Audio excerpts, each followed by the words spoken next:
બોલીએ દશા માત કી જય। મિત્રો, આજના આ વિડીયોમાં આપણે દશામાની વાર્તા સાંભળવાના છે। દશામા વ્રતના 10 દિવસ દરમિયાન નિત્ય આ વાર્તા સાંભળવાની હોય છે। તો જે કોઈએ વ્રત કર્યું હોય અથવા તો કોઈ કારણોસર ન કર્યું હોય અને માત્ર આ વાર્તા સાંભળે છે તો પણ તે આ કથા વાર્તા સાંભળીને દશામાના આશીર્વાદ મેળવી શકે છે। તો આવો આપણે સાંભળીએ આ દશામાની વાર્તા। એક ગામમાં નદીના કિનારે રાજાનો મહેલ આવેલો। રાણી રોજ ઝરૂખામાં બેસે ને કુદરતી સૌંદર્ય જુએ। એક દિવસે નદીમાં નાહવા ઘણી સ્ત્રીઓ આવી। આ બધી સ્ત્રીઓ શા માટે આવી છે તે જાણવા રાણીએ દાસીને પૂછ્યું તો દાસી બોલી કે રાણીબા, આજે અષાઢ વદ અમાસનો દિવસ છે। આજે દિવાસાનો તહેવાર છે। આ સ્ત્રીઓ દશામાનું વ્રત કરે છે તેથી નાહવા આવી છે। રાણી તો દોડીને કિનારે એક સ્ત્રી પાસે ગઈને બોલી કે બહેન, મારે દશામાનું વ્રત કરવું છે। ભલી સ્ત્રી બોલી કે સારી વાત છે, આ વ્રત કરવાથી સુખ સંપત્તિ સાંપડે અને કષ્ટ હોય તો દૂર થાય। અષાઢ વદ અમાસ એટલે કે દિવાસાના દિવસે સવારે નાઈને દશામાની કથા કહેવી, સાંભળવી, પવિત્ર જગ્યામાં દશામાનું નામ લઈ કળશ સ્થાપવો, પછી 10 શેરનો દોરો લઈ 10 ગાંઠો વાળવાની અને તેને કંકુ લગાડી હાથે અથવા કળશે બાંધી દેવાનો। કળશનું પૂજન કરી દશામાની ભક્તિ કરવાની અને વ્રત કરનારે 10 દિવસ સુધી નકોરડા ઉપવાસ કરવા પડે। એકટાણું કરે તો પણ ચાલે। 5 વર્ષ સુધી આ વ્રત કરનારને શ્રદ્ધા મુજબ ફળ મળે છે અને વ્રતનો મહિમા એટલો બધો છે કે કહેતા પાર ન આવે। રાણી મહેલે ગઈ અને રાજાને વાત કરી। રાજા બોલ્યો કે વ્રત કરવાથી ફાયદો શું? રાણી કહે કે મન પવિત્ર થાય, તન નિરોગી રહે, દુખિયાને ધન મળે અને વાંઝ્યાને પુત્રનું ફળ મળે। રાજા કહે કે આપણી પાસે વિપુલ ધન છે, એમાં તને શું ઓળખ દેખાય કે વ્રત કરવા તૈયાર થઈ છે? રાજાના અભિમાની વચનથી રાણીને ખૂબ જ દુઃખ થયું। તેણે તો રાજા સાથે વિસામણા લીધા અને આખો દિવસ ભૂખ્યા પેટે દશામાની ભક્તિ કર્યા કરી। રાજાએ દશામાની અવગણના કરી, તેથી દશામાના કોપથી રાજાનું રાજ્ય ખેદાન વિદાન થઈ ગયું।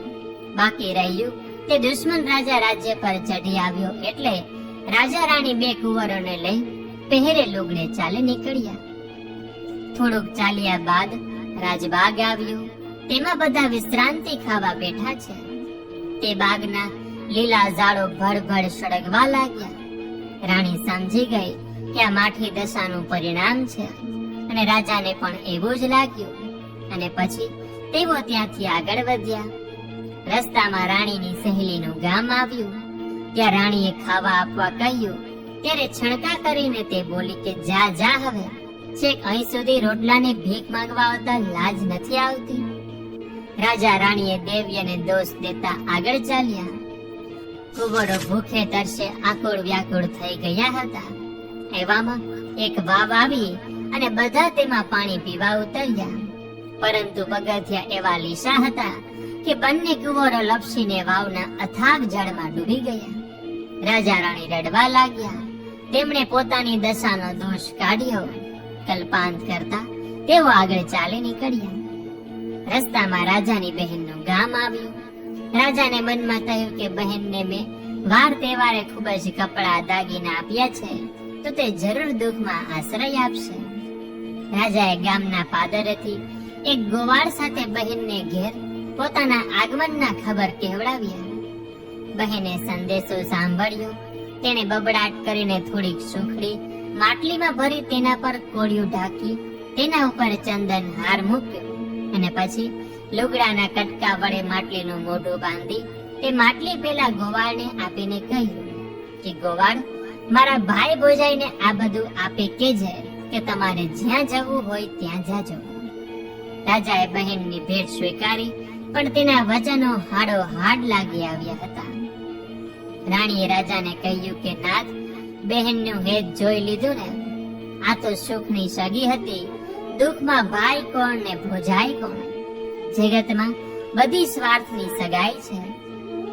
ગામના પાદરે આવેલ ઝાડ હેઠળ બેસી રાજાએ માટલી ઉઘાડી તો કોડિયામાં મૂકેલો ચંદનહાર વીછી થઈ ગયો હતો. રાણીએ કહ્યું કે જોયું ને બહેનનું હેત. રાજાએ માટલી હલાવી કોડિયાને વીછી સાથે દૂર ફેંકી દીધી. માટલીમાં જોયું તો સુખડીને બદલે માટીના ઢેફા હતા.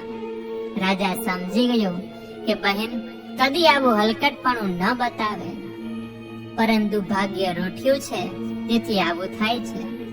આમ વિચારી રાજાએ હિંમતથી પેલું કોડિયું વીછી સાથે ઉપાડીને માટલી ઉપર ઢાંકી દીધું અને માટલીનું મોઢું બાંધીને તેને ઝાડની નીચે જમીનમાં દાટી દીધું. આગળ જતા તરબૂચની વાડી આવી એટલે રાણીએ વાડીના રખેવાળ પાસે તરબૂચ ખાવા માંગ્યું. રખેવાળે 2 તરબૂચ આપતા કહ્યું કે બહેન, અત્યારે તરબૂચ ખાવાથી આખી રાત પોડકાર આવશે, માટે સવારે ખાજો અને જ્યાં જવું હોય ત્યાં જજો. આમ કહી રખેવાળે વાડીના દરવાજા બહાર 2 ખાટલા ઢાળ્યા. એકમાં રાણી સૂતી અને બીજામાં રાજા સૂતો. પેલા 2 તરબૂચ રાજાએ ખાટલામાં જ રાખ્યા હતા.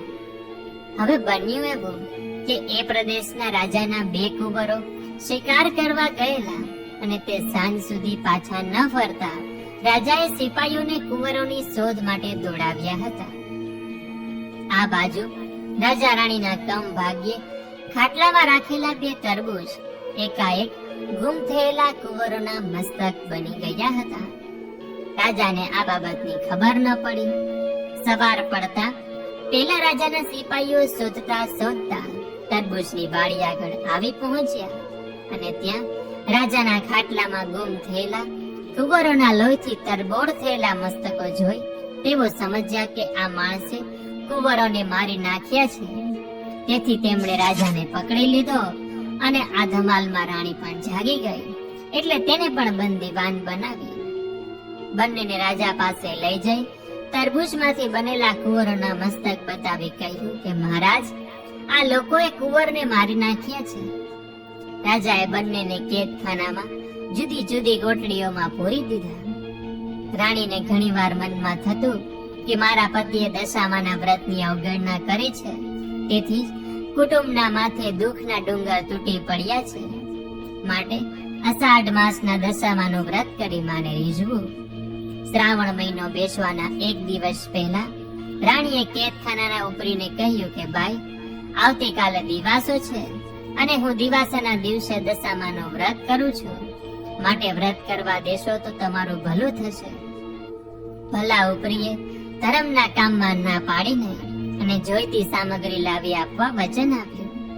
દિવાસાના દિવસે સવારે નાઈને રાણીએ 10 શેરનો દોરો લઈ તેને 10 ગાંઠો વાળીને કંકુ લગાડ્યું. પછી માનું નામ લઈ કળશની સ્થાપના કરી અને તે દોરાને કળશે બાંધી દીધું. પછી કળશનું પૂજન કરી આખો દિવસ દશામાની ભક્તિ કરી ભૂખ્યા પેટે સૂઈ ગઈ.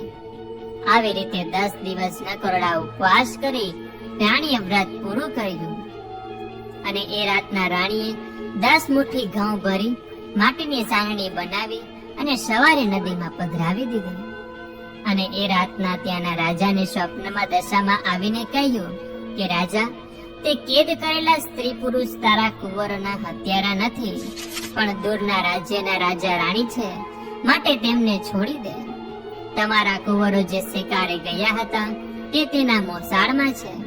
તેઓ કાલ સવારે હેમખેમ તારા મહેલે આવી પહોંચશે. તે જે લોહી નીતરતા મસ્તકો જોયા હતા તે માયાવી મસ્તકો હતા, માટે શોક ન કરીશ. સ્વપ્ન પૂરું થયું ને રાજા તો જાગી ગયો. તેને ઊંઘ આવી નહીં અને સવાર પડતા જ તે ગુમ થયેલ 2 કુંવરો મારતે ઘોડે મહેલે આવી પહોંચ્યા અને રાજા કુંવરોને ભેટી પડ્યો ને આખા મહેલમાં આનંદ છવાઈ ગયો. પછી તે રાજાએ પેલા બંદીવાન રાજા રાણીને માન સહિત મહેલે બોલાવી તેમને આવકારે જમાડીને કહ્યું કે ક્ષમા કરજો, તમે નિર્દોષ છો. મારા કુંવરો જીવતા છે અને આખરે તે મહેલે આવી ગયા છે. મને લાગે છે કે કોઈ દેવીનો કોપ તમારા પર ઉતર્યો છે, તેથી તમારી દુર્દશા થઈ છે. પરંતુ હવે દશા પલટાઈ છે એવું લાગતા રાજા રાણી પાછા પોતાના રાજનગર તરફ નીકળી પડ્યા. રસ્તામાં રાજાની બહેનના ગામનું પાદર આવ્યું એટલે રાજાએ અગાઉ ઝાડ નીચે દાટી દીધેલી માટલી કાઢી અને મોઢે બાંધેલું લુગડું છોડ્યું તો માટલીમાં સુખડી ભરેલી હતી તે બંને ખાધી અને પછી કહ્યું કે નાથ, હવે આપણી બેડા વળી છે, માટે ધીમે ધીમે સર્વે સારા વાના થશે. આગળ જતા પેલી વાવ આવી. આવતી વખતે દશામાએ વાવમાંથી બંને કુંવરોને અદ્રશ્ય રીતે ઉઠાવી લીધા હતા.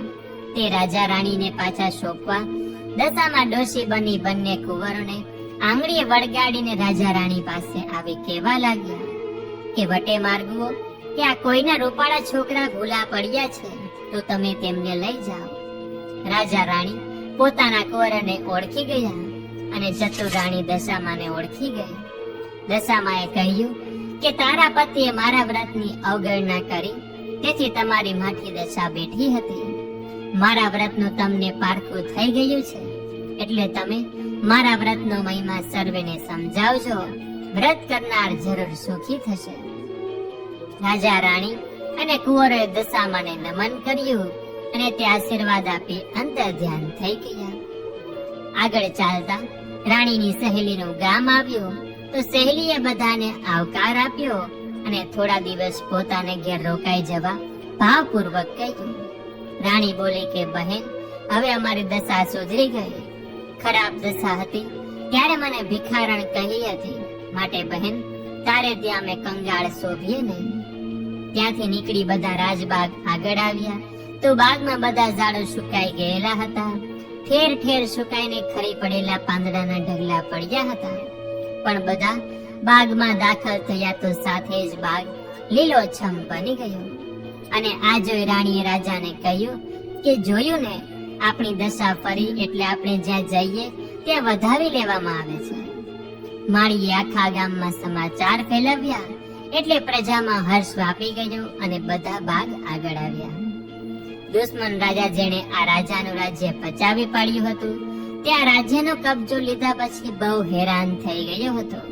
તેથી તે અસલ રાજાને રાજ્ય પાછું સોંપવા માંગતો હતો. તે પણ ખબર મળતા રસાલા સાથે રાજબાગમાં આવ્યો અને પોતાની ભૂલ કબૂલ કરી રાજાને તેનું રાજ્ય સંભાળી લેવા કહ્યું. લોકોએ હર્ષનાથથી રાજાની વિનંતીને સ્વીકારી લીધી અને પછી રાજા રાણી અને કુંવરો વાજતે ગાજતે મહેલ ગયા અને અસલ રાજાએ બધો વહીવટ સંભાળી લીધો. દશામાના પ્રતાપથી રાજા રાણી પાછા સુખમાં રહેવા લાગ્યા. રાણી દર વર્ષે દિવાસાના દિવસે દશામાનું વ્રત શરૂ કરતી. 10 દિવસ સુધી નકવડા ઉપવાસ કરી માટીની સાંડળી જળમાં પધરાવી વ્રતની પૂર્ણાહુતિ કરતી. આવી રીતે 5 વર્ષ રાણીએ દશામાનું વ્રત કર્યું. 5 વર્ષે વ્રતની પૂર્ણાહુતિ થતા રાણીએ વ્રતનું ઉજવણું કર્યું.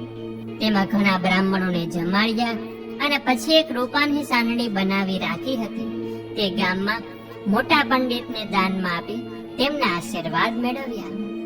હે દશામાં, જેવી રીતે તમે રાજા રાણીની દશા વાળી તેવું જ તમારું આ વ્રત કરનાર, વ્રત કથા વાંચનાર, સાંભળનાર, આ વિડીયો જોનાર, સાંભળનાર સર્વનું કલ્યાણ કરજો.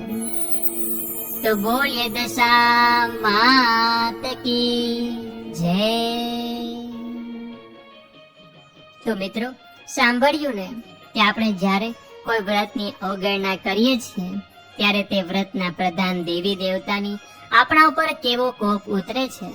જેવી રીતે રાજાએ દશામાના વ્રતની અવગણના કરી અને દશામાના કોપનો ભોગ બનવું પડ્યું, પરંતુ દશામાના આશીર્વાદથી તેની કેવી રીતે દશા સુધરી તેની કથા પણ આપણે સાંભળી. એટલે જે કોઈ આ વ્રત કરે છે, વ્રત કથા સાંભળે છે, વાંચે છે, તેના પણ જો દુઃખના દિવસો ચાલી રહેલા હોય તો તેની પણ આવી જ રીતે દશા સુધરે છે અને જીવનમાં સુખ સમૃદ્ધિની પ્રાપ્તિ કરે છે. તો આશા છે કે આપ સૌ લોકોએ મારી સાથે આ દશામાની વાર્તા સાંભળી હશે. આવી જ રીતે 10 દિવસ સુધી આ વાર્તા સાંભળજો અને વાંચજો. તો જે લોકો દશામાનું વ્રત કરતા હોય તે લોકો સુધી આ વિડીયો જરૂર પહોંચાડજો કે જેથી કરીને આ 10 દિવસ તેઓ આ વાર્તા સાંભળે અને વ્રત ન કરતા હોય અને માત્ર આપણે વાર્તા સાંભળીએ છીએ તો પણ દશામાના આશીર્વાદ મળે છે. તો આ વિડીયો પસંદ આવ્યો હોય તો લાઈક કરજો, અમારી ચેનલમાં નવા હોય તો સબસ્ક્રાઇબ કરવાનું ભૂલતા નહીં, કે જેથી કરીને આવા જ અવનવા વિડીયો આપ સૌને મળતા રહે. તો આ સાથે હવે મને રજા આપો, મળીશું ફરીથી એક નવા વિડીયોમાં. ત્યાં સુધી આપ સૌ લોકોને અમારી ચેનલના જય શ્રી કૃષ્ણ. ધન્યવાદ. મારી સાથે દશામાની વાર્તા સાંભળવા બદલ આપ સૌ લોકોનો ખૂબ ખૂબ આભાર.